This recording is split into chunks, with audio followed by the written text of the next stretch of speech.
हाय बच्चों, welcome to my channel Sahu science classes. तो I hope आप सब घर पे होंगे और सब सेफ होंगे।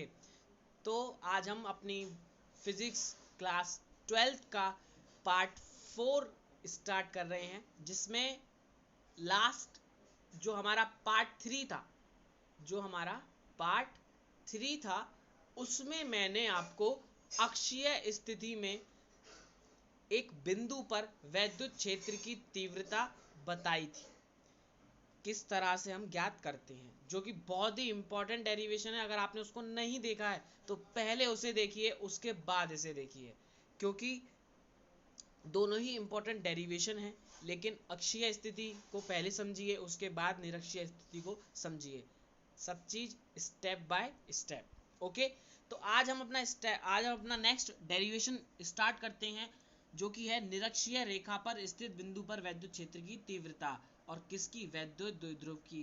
वैद्युत द्विध्रुव अगर आपने नहीं पढ़ा है तो इसका मतलब आप नए हो चैनल पे, तो प्लीज सबसे पहले आप वीडियो को देखिए जिसमें वैद्युत द्विध्रुव समझाया है। स्टार्टिंग से पार्ट 1, पार्ट 2, पार्ट 3 को देखिए, उसके बाद आपको पार्ट 4 समझ में आएगा। अगर आप चैनल पे नए हैं तो चैनल को लाइक कीजिए, सब्सक्राइब कीजिए और शेयर कीजिए, ताकि सब घर बैठकर ज़्यादा से ज़्यादा पढ़ सकें। तो हम स्टार्ट करते हैं अपना आज का टॉपिक, जो कि है वैद्युत द्विध्रुव की निरक्षीय रेखा पर स्थित बिंदु पर वैद्युत क्षेत्र की तीव्रता। ये मोस्ट इंपॉर्टेंट है, ये भी बोर्ड के लिए बहुत ज़्यादा इंपॉर्टेंट है। जिस प्रकार अक्षीय स्थिति उसी प्रकार निरक्षीय स्थिति। दोनों में अंतर क्या है बच्चों? मैंने आपको बताया था कि जो अक्षीय स्थिति होती है उसका मतलब एक अक्ष पर, जिस प्रकार हमारी एक एक्स अक्ष होती है, मैं थोड़ा सा इसको डार्क कर लेता हूँ। जिस प्रकार हमारी क्या होती है, एक एक्स अक्ष होती है, इस प्रकार ये हमने मान लिया एक्स अक्ष, ठीक है। तो इस अक्ष पर कहीं पे हमने एक पॉइंट ले लिया, डॉट ले लिया, इस प्रकार हमने एक डॉट ले लिया, तो ये क्या है, इसकी अक्षीय स्थिति हो गई। एक अक्ष पर बात चल रही है पूरी, तो ये क्या हो गई, अक्षीय स्थिति हो गई। अब हम बात करें निरक्षीय की, तो निरक्षीय क्या होती है, किसी अक्ष के जो लंबवत खींची जाए, किसी अक्ष के जो लंबवत खींची जाए वो क्या होती है, निरक्षीय। यानी कि ये एक्स है, अगर ये वाई है, तो ये जो एक्स है ये अक्ष हो गई, और ये y है, यानी कि ये जो अक्ष है ये इस x के लिए क्या हो गई, निरक्ष हो गई। तो ये क्या कहलाती है, निरक्ष कहलाती है। जो कि अक्ष के लंबवत होती है वो क्या कहलाती है, हमारी निरक्ष कहलाती है। तो हम आई होप आपको ये वाली बात समझ में आ गई होगी। हम आगे चलते हैं। तो हमारा जो डेरिवेशन स्टार्ट होता है वो ये कहता है क्या, कि चित्र में ए बी एक वैद्युत द्विध्रुव है। तो डायग्राम को ढंग से समझिएगा, क्योंकि ये डायग्राम बहुतों को जल्दी समझ में नहीं आता है। मैं एक्सप्लेन करूंगा तो फिर भी आप कोशिश कीजिएगा समझने की। तो क्या है, चित्र में ए बी एक वैद्युत द्विध्रुव है। ए बी हमारा ये रहा, ए और बी, ये हमारा क्या है, एक वैद्युत द्विध्रुव है। ओके, जिसके कारण इसकी निरक्ष पर स्थित बिंदु पी पर, अब निरक्ष क्या बताया था मैंने, इस एक्स अक्ष के जो लंबवत, ये रहा पी। ओके, तो ये रही इसकी निरक्ष, और इस पर निरक्ष पर ये रहा हमारा पॉइंट पी। स्थित बिंदु पी पर हमें क्या करना है, वैद्युत क्षेत्र की तीव्रता ज्ञात करनी है। अब यहाँ पे हमें क्या करना है, वैद्युत क्षेत्र की तीव्रता ज्ञात करनी है। डायग्राम को मैं जूम कर देता हूँ, देख लीजिएगा ढंग से। क्या कि हमारे पास एक वैद्युत द्विध्रुव ए बी है, इस ए बी की जो निरक्ष है वो ये रही, इस निरक्ष पर एक पी पॉइंट है, इस पी पॉइंट पर हमें क्या ज्ञात करनी है, वैद्युत क्षेत्र की तीव्रता ज्ञात करनी है। तो अब समझते हैं, लेकिन उससे पहले हम जानते हैं वैद्युत द्विध्रुव में क्या होता है। एक ए बी पॉइंट है और एक तरफ प्लस क्यू आवेश है, एक तरफ माइनस क्यू आवेश है। इसके मिड पॉइंट को हम O से रिप्रेजेंट करते हैं। इन दोनों की जो बीच की टोटल दूरी होती है वो 2L होती है। तो जब 2L होती है तो हमने क्या किया, A से O तक की दूरी कितनी हो जाएगी, L, और O से B तक की दूरी कितनी हो जाएगी, L, जो कि आधी आधी बट गई। समझ में आ गया होगा। अब एक और चीज हमने क्या किया है, बिंदु P वैद्युत द्विध्रुव के मध्य बिंदु से r मीटर की दूरी पर स्थित है। बिंदु P जो है हमारा, वो इस मध्य बिंदु से r मीटर की दूरी पर स्थित है। यानी कि इतनी दूरी कितनी है, r, हमने जो r रिप्रेजेंट कर रखा है वो क्या है, इस O से P तक की दूरी है। O से P तक की दूरी कितनी है हमारी, r मीटर है। अब एक चीज देखिए, हमने क्या किया है, क्योंकि हमें इस P पॉइंट पर हमें क्या निकालनी है, वैद्युत क्षेत्र की तीव्रता निकालनी है। तो A और B को, जिस पर हमारे प्लस Q और माइनस Q आवेश हैं, हमने P पॉइंट से मिला दिया। तो जब हमने P पॉइंट से इनको मिला दिया तो हमारा डायग्राम कुछ इस प्रकार बनता है कि B से ये गया और A से ये गया। हमने इनको मिला दिया तो हमने देखा कि इतनी लंबाई जो थी वो R थी, इतनी थी L। तो हम पाइथागोरस लगा सकते हैं और पाइथागोरस से हम ये दूरी निकाल सकते हैं, PB निकाल सकते हैं। हम क्या निकाल सकते हैं, PB। और इसी प्रकार हम क्या निकाल सकते हैं, PA। कैसे निकाल सकते हैं, आइए देखते हैं। हमारे पास एक ये ट्रायंगल दिख रहा है, थोड़ा डार्क कर लेते हैं। हमारे पास ये एक ट्रायंगल है, ओके। इतनी लंबाई L है, इतनी लंबाई R है। तो हम जानते हैं पाइथागोरस क्या कहती है, लंब का स्क्वायर प्लस आधार का स्क्वायर और उसका अंडर रूट, यानी कि अंडर रूट R का स्क्वायर प्लस L का स्क्वायर। ये PB की वैल्यू हो जाएगी। और अगर हम इस साइड पे देखें इस ट्रायंगल को, तो यहाँ पे हम देख सकते हैं ये L है और ये क्या है, R। तो ये भी क्या हो जाएगी, under root R square plus L square. तो हमारी PA और PB दोनों बराबर आ गई, वो क्या, under root R square plus L square. I hope आपको समझ में आया हो ये वाली बात। तो हम आगे चलते हैं, अपना देखते हैं आगे क्या है। आगे वो हमसे कह रहा है कि माना कि वैद्युत द्विध्रुव के आवेशों प्लस Q व माइनस Q के कारण, एक तो प्लस Q है और एक माइनस Q है, इनके कारण बिंदु P पर वैद्युत क्षेत्र की जो तीव्रताएं हैं वो क्या है, E1 व E2 हैं। बिंदु P की प्रत्येक आवेश से दूरी ये तो हमने निकाल ली, अभी under root R square plus L square है। लेकिन E1 व E2 जो है उसे समझते हैं, वो किस प्रकार है। ये वाली बात मैं आपको समझा चुका हूँ, AP और BP या PA या PB बात एक ही है, under root R square plus L square है। ठीक है, आगे हम समझते हैं E1 व E2 को। इस डायग्राम को आप ध्यान से समझिएगा, ये पॉइंट है समझने का। इस पूरे डायग्राम में अगर कुछ कहीं भी ध्यान भटक रहा हो तो सारा ध्यान यहीं पे ले आइए। देखिए हमने क्या देखा, मैंने आपको समझाया था कि जो प्लस Q होता है उससे वैद्युत बल रेखाएं निकलती हुई यानी कि दूर जाती हुई प्रतीत होती हैं। यानी कि इससे क्या हो रहा है, इस प्रकार एरो बना सकते हैं, इससे क्या हो रहा है, दूर जाती हुई प्रतीत हो रही हैं। ओके, ये वाली बात हमने अक्षीय स्थिति में भी देखी थी। अक्षीय स्थिति में जो प्लस Q था उससे जो E1 थी वो दूर जा रही थी। ठीक है, और अगर माइनस Q की बात करें तो माइनस में क्या होता है, उसकी तरफ आती हुई प्रतीत होती हैं। यानी कि उसकी तरफ इस प्रकार से एरो बना सकते हैं हम, उसकी तरफ क्या होता है, आती हुई प्रतीत होती है, इस प्रकार से। तो अगर हम यहाँ पे देखें, जब हमने इन दोनों को मिला दिया और इन दोनों को मिला दिया, हमारा ये जो ट्रायंगल बन चुका है। लेकिन हम देखें इस प्लस Q के कारण जो तीव्रता होगी इस P पॉइंट पर, क्योंकि प्लस Q से जो वैद्युत बल रेखाएं होती हैं वो कहाँ जाती हैं, प्लस Q से दूर भागती हैं। प्लस Q से कहाँ जाती हैं, इस प्रकार एरो इस प्रकार होता है, प्लस Q से दूर जाती हैं। तो ये जो हमने E1 बनाई है, ये जो हमने E1 बनाई है, ये कहाँ जा रही है, प्लस Q से दूर जा रही है। यही बात समझ में आई। अगर आपने अक्षीय स्थिति ढंग से पढ़ी होगी तो आपको ये वाली बात एक बारी में समझ में आ गई होगी। ठीक है, तो क्या ये B से P तक जो गई है वो क्या गई है, प्लस Q के कारण E1 जो है वो दूर भाग रही है।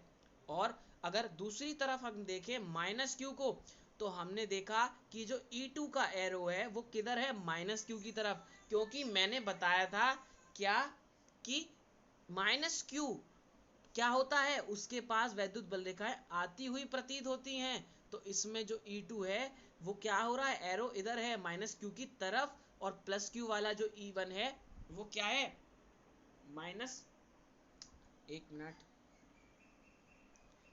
दोबारा से देखो, प्लस Q से जो E1 है वो दूर जा रही है और माइनस Q के जो E2 है वो करीब आ रही है। ये वाली बात आप समझ में आ गई होगी क्या, कि प्लस Q से वैद्युत बल रेखाएं दूर जाती हैं और माइनस Q से उसके पास आती हुई प्रतीत होती हैं। तो हमारा जो E2 है वो आता हुआ प्रतीत हो रहा है। अब इसी डायग्राम को, इतने डायग्राम को हमने बाहर निकाल लिया है। ये देखिए, ये जो डायग्राम है हमारा बाहर निकाल लिया है हमने।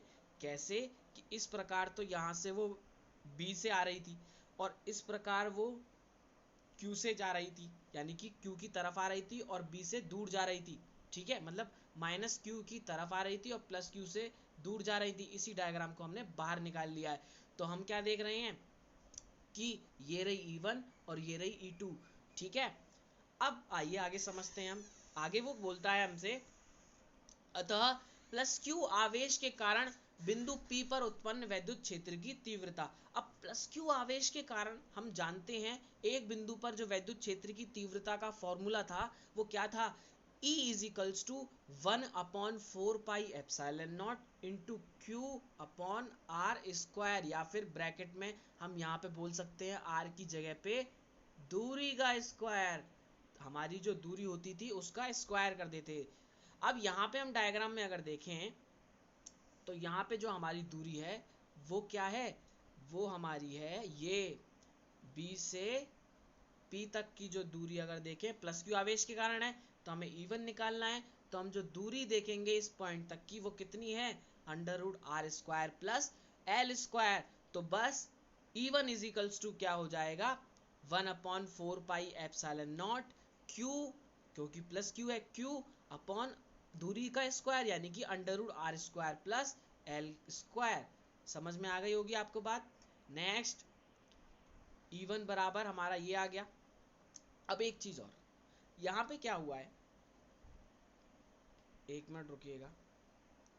जब हम अंडर रूट का स्क्वायर करते हैं, मैथ्स वाले बच्चे तो एक बारी में समझ में आएंगे कि जब अंडर रूट का स्क्वायर करते हैं तो स्क्वायर से अंडर रूट कैंसिल हो जाता है। तो हमने देखा कि ये जो 1/4 pi epsilon not Q upon जो अंडर रूट में r² प्लस L स्क्वायर था उसका क्या हुआ, स्क्वायर से अंडर रूट कट गया, ये नहीं है, ये कैंसिल हुआ है। ठीक है, तो क्या बचा हमारे पास, हमारे पास बचा 1/4 pi epsilon not Q upon r² plus L square. Okay, इसको हमने मान लिया first equation. Next, minus Q आवेश के कारण बिंदु P पर उत्पन्न वैद्युत क्षेत्र की तीव्रता। अब माइनस क्यू के कारण जो E2 है उसे अगर हम देखें तो ये रहा हमारा E2, तो माइनस क्यू के कारण हो रहा है तो, और E2 कहाँ है, अंदर की तरफ। तो E2 बराबर क्या हो जाएगा, 1/4 पाई एप्सिलॉन नॉट क्यू, क्योंकि माइनस क्यू है हमें तो परिमाण चाहिए, तो क्यू अपॉन दूरी कितनी है, √r² प्लस L स्क्वायर।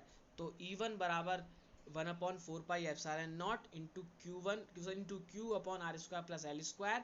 उसी प्रकार हमारा E2 बराबर क्या निकल के आया, 1/4 pi epsilon not into Q upon r² plus L square, क्योंकि यहाँ भी अंडर रूट से स्क्वायर कट गया। ठीक है, इसे मान लिया हमने सेकेंड इक्वेशन। अब हम अगर देखें इन दोनों इक्वेशन को 1 को 2 को, तो हम ये देखते हैं कि ये दोनों तो एक दूसरे के क्या है, बराबर है, यानी कि E1 और E2 एक दूसरे के इक्वल हैं। तो हम कह सकते हैं यहाँ E1 बराबर E2। अब हम आगे देखते हैं क्या, कि बिंदु P पर वैद्युत द्विध्रुव के कारण परिणामी तीव्रता निकालने के लिए, अब हमें क्या निकालना है, जैसे जिस प्रकार हम परिणामी तीव्रता E निकालनी है, हमें क्या निकालना है, परिणामी तीव्रता E निकालनी है। तो हमने क्या किया, E1 व E2 के घटक चित्रानुसार प्राप्त होते हैं। अगर आपने 11th क्लास पढ़ी है ठीक से तो आपको पता होगा क्या, कि घटक क्या होते हैं और किस प्रकार निकलते हैं। तो यहाँ पे समझ लीजिए कैसे, कि हमने देखा जो E1 था वो इस प्रकार था, E2 था वो इस प्रकार था, इसका बेस से जो थीटा था वो यहाँ था, इसके बेस से जो थीटा था वो यहाँ था। यानी कि अगर हम देखें तो यहाँ पे एक थीटा बन रहा था और यहाँ पे एक थीटा बन रहा था। तो हम जानते हैं, अगर आपने 11th में ढंग से पढ़ा हो, जब दो घटक वियोजित होते हैं तो जहाँ थीटा होता है वहाँ तो कॉस आता है, और जहाँ थीटा नहीं होता वहाँ क्या आता है, साइन आता है। समझ में आ गया, जहाँ थीटा होता है उधर कॉस थीटा आता है, जहाँ थीटा नहीं होता वहाँ साइन आता है। तो हम अगर इस डायग्राम में देखें तो हमें पता चलता है कि क्योंकि यहाँ पे थीटा है तो ये जो E1 जा रही थी इसका जो घटक हो जाएगा वो क्या हो जाएगा, यहाँ पे E1 cos थीटा, यानी कि इसका यहाँ पे इस प्रकार घटक निकलेगा सीधा E1 cos थीटा, और इसका E2 cos थीटा का भी थीटा यहाँ था। तो इसका भी जो घटक निकलेगा वो सीधा यही निकलेगा E1 cos थीटा, और इसका निकलेगा E2 cos थीटा। ये जो E1 cos थीटा है ये यहाँ पे परिणामी निकल रहा है, और ये जो E2 cos थीटा ये भी यहाँ पे परिणामी निकल रहा है, दोनों एक ही दिशा में है। और जहाँ मैंने बताया था जहाँ थीटा नहीं होता, यानी कि यहाँ पे क्या नहीं है, थीटा नहीं है। जब थीटा नहीं है तो क्या होगा, ये जो E1 sin थीटा है ये साइन थीटा आ जाएगा यहाँ पे, क्योंकि यहाँ पे थीटा नहीं है तो ये क्या हो जाएगा E1 sin थीटा। जहाँ थीटा था वहाँ क्या हो गया E1 cos थीटा, और यहाँ थीटा नहीं है वहाँ E1 sin थीटा। इसी प्रकार यहाँ पे E2 cos थीटा और यहाँ पे E2 sin थीटा। आपको समझ में आ गया होगा किस प्रकार हमने घटकों को वियोजित कर दिया। आगे चलते हैं, आगे देखते हैं क्या कि E1 व E2 के घटक चित्रानुसार प्राप्त होते हैं, जहां E1 sin थीटा व E2 sin थीटा एक दूसरे के प्रभाव को निरस्त कर देते हैं। कैसे निरस्त कर देते हैं भाई, अब देखिए, आप ही देखिए, ये जो E1 sin थीटा है ये E1 sin theta E2 sin theta के विपरीत है बिल्कुल। ये E1 sin थीटा इधर है, E2 sin थीटा इधर है। E1 sin थीटा और E2 sin थीटा दोनों एक दूसरे के विपरीत है, और जब दोनों एक दूसरे के विपरीत होते हैं तो वो एक दूसरे के प्रभाव को क्या करते हैं, निरस्त कर देते हैं। अगर आपने 11th में घर्षण चैप्टर पढ़ा हो, R जो था वो mg के बिल्कुल अपोजिट था, तो वो एक दूसरे के मान को निरस्त कर देता था। तो इसी प्रकार E1 sin थीटा व E2 sin थीटा एक दूसरे को प्रभाव को क्या करते हैं, निरस्त कर देते हैं। क्यों? क्योंकि ये दोनों एक दूसरे के विपरीत हैं। लेकिन अगर हम यहाँ देखें E1 cos थीटा और E2 cos थीटा ये दोनों तो एक ही दिशा में है, क्योंकि E1 cos थीटा यहाँ पे है, E2 cos थीटा यहाँ पे है।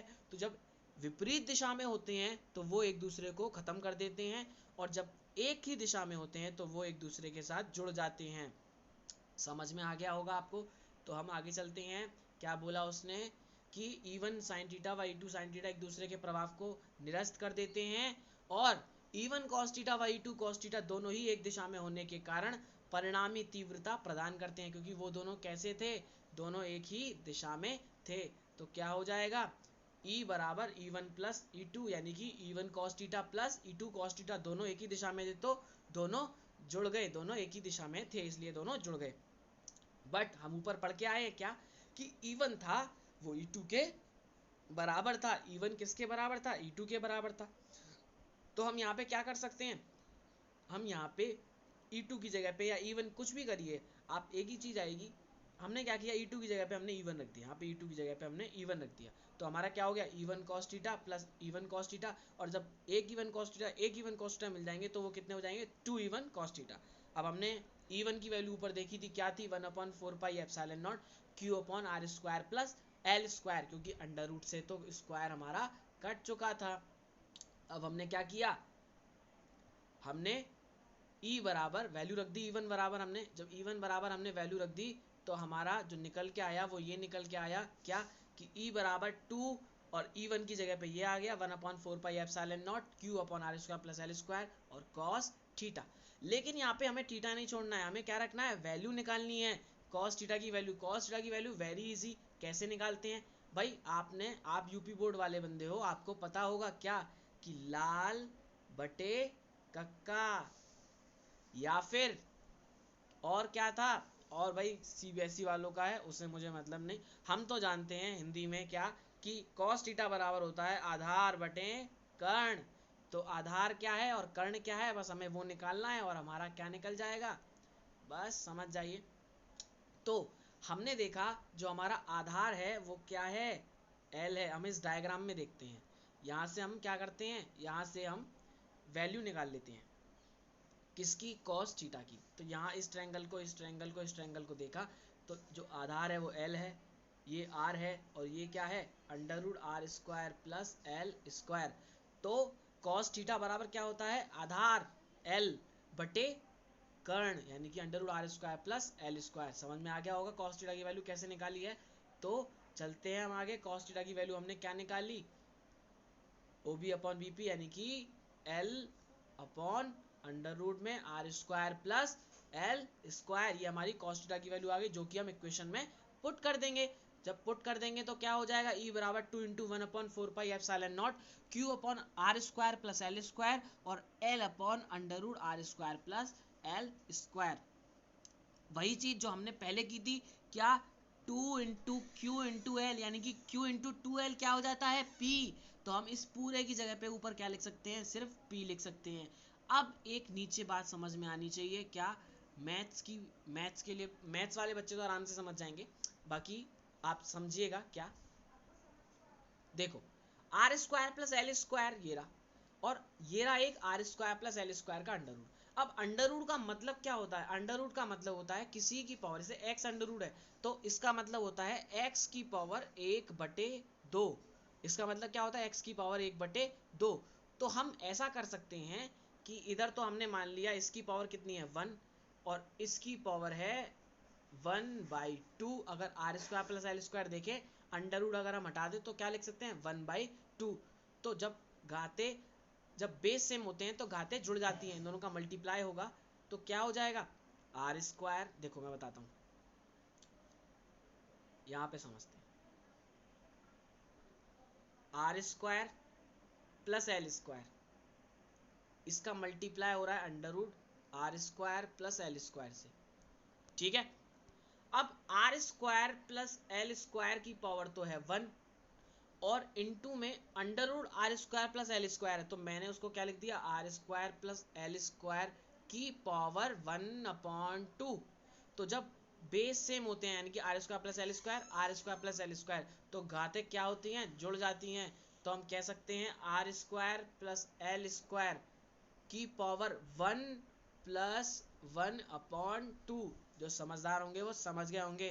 तो एलसीएम लेंगे तो 2 एकम 2 और 1 3/2, यानी कि हमारा जो फाइनल बचेगा वो कितना बचेगा, वो हमारा बचेगा 1/4πε0 R square plus L square की पावर 3/2।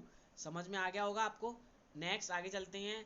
यदि जैसा पिछली बार हमने अक्षीय स्थिति में किया था, यहाँ पे भी एक हमें करना है क्या, कि यदि L का मान R की अपेक्षा बहुत कम हो, L का वो जो मान होता है वो R की अपेक्षा, यानी कि जो वैद्युत द्विध्रुव में L होता है वो R की अपेक्षा क्या होता है, बहुत ही कम होता है, अर्थात R स्क्वायर करेंगे तो वो और ज़्यादा कम होगा। तो L स्क्वायर का मान R स्क्वायर की अपेक्षा तुलना में नगण्य माना जा सकता है। हम क्या करेंगे, L स्क्वायर की जगह पे 0 पुट कर देंगे। तो देखो जब हम 0 पुट करेंगे तो देखो R स्क्वायर प्लस तो 0 हो जाएगा, तो ये तो 0 इरेज कर देंगे हम, ठीक है। ये हीरो क्या कर देंगे, 0 क्या कर देंगे, इरेज कर देंगे। अब हमारा बचा आर स्क्वायर। अब आर स्क्वायर की पावर कितनी बची 3/2। तो इस 2 से 2 कैंसिल हो जाएगा, तो आर की पावर कितना बचेगा 3। आप सॉल्व करके देख लीजिएगा। तो हमारा E is equals to 1/4πε0 P upon R square की पावर 3/2। तो E इज इक्वल्स टू 1/4πε0, 2 से 2 cancel, P upon R cube newton प्रति कूलाम। ये हमारी क्या हो गई निरक्षीय स्थिति में। निरक्षीय और अक्षीय स्थिति में क्या अंतर था, यहाँ पे P है, वहां पे 2P था, बाकी सब सेम था। यही निरक्षीय स्थिति में वैद्युत द्विध्रुव की वैद्युत क्षेत्र की तीव्रता है। अगर आपको कहीं पे भी डाउट हो तो आप मुझसे पूछ सकते हैं कमेंट करके। ये बहुत इंपॉर्टेंट डेरिवेशन है, इसे तुरंत कीजिएगा, अक्षीय और निरक्षीय दोनों को कीजिएगा। पार्ट 4 यहाँ पे हम खत्म करते हैं। नेक्स्ट लाएंगे हम डेरिवेशन न्यू जब बहुत ही जल्द। तो पढ़िए घर पे आराम से, ठीक है, और मुझे कमेंट करके बता सकते हैं कैसा लगा। प्लीज़ लाइक कीजिए, शेयर कीजिए और कमेंट कीजिए। सो गुड बाय, पढ़ते रहिए, ध्यान रखिए, पढ़ेगा इंडिया तभी तो बढ़ेगा इंडिया।